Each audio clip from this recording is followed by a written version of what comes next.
The Galactic Council had classified Earth as a Class 13 death world for good reason.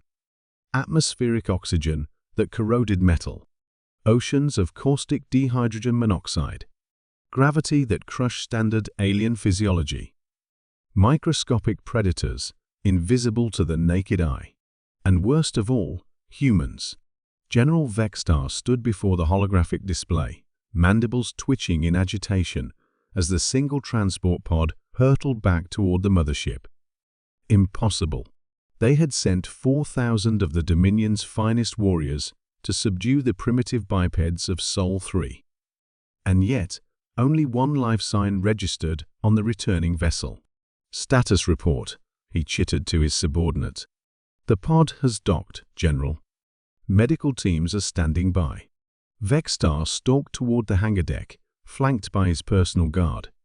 This was to have been a simple subjugation operation, overwhelm the humans with superior numbers and technology, establish a foothold, and begin harvesting the planet's resources.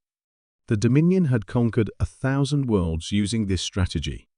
What had gone wrong?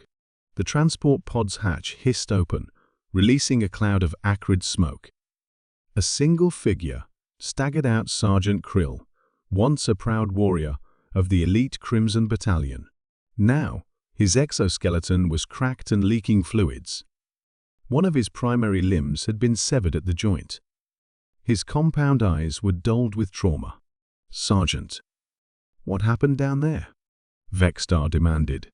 Krill collapsed to his knees, voice barely audible. "They were waiting for us. They knew we were coming." "Impossible. Their technology is primitive. They have barely reached their own moon." "That's what we thought too." Krill's breathing was labored. "They let us land.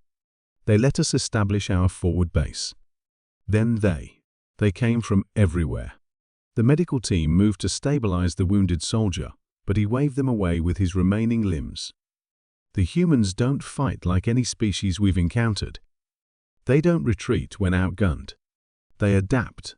When our energy shields blocked their primitive projectile weapons, they switched to kinetic weapons, simple hammers and clubs. When our armor resisted those, they used their environment against us, luring units into areas of extreme temperature, trapping them in natural formations." Vextar's antennae flattened against his head. "But we had superior numbers. 4,000 warriors. Numbers mean nothing to them. They're used to being outnumbered by their own world. Their entire evolution has been one long war against their planet. They fight the elements. They fight diseases. They fight the apex predators of their world. And they've won every time." The hangar had gone silent as other officers gathered to hear the account. One human warrior, they called him Amarine, killed 300 of our soldiers before we could bring him down. He kept fighting, even after losing 2 limbs. They are relentless. Krill's vitals were failing on the medical scanner.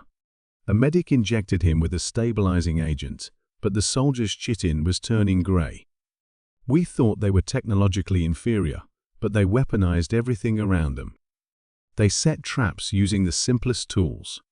They created explosive devices from household chemicals. They used our own technology against us after capturing it." "How did you escape?" Vextar asked. "I didn't escape," Krill whispered. "They sent me back." A chill ran through the gathered officers. "The human commander captured me. He said I was to deliver a message." Krill's voice strengthened momentarily. "The stars belong to everyone or to no one. Return, and none of you will survive to carry messages." The sergeant's breathing faltered. "General, their databases classify us as a Class 2 civilization. They've been watching our empire for centuries, studying our tactics.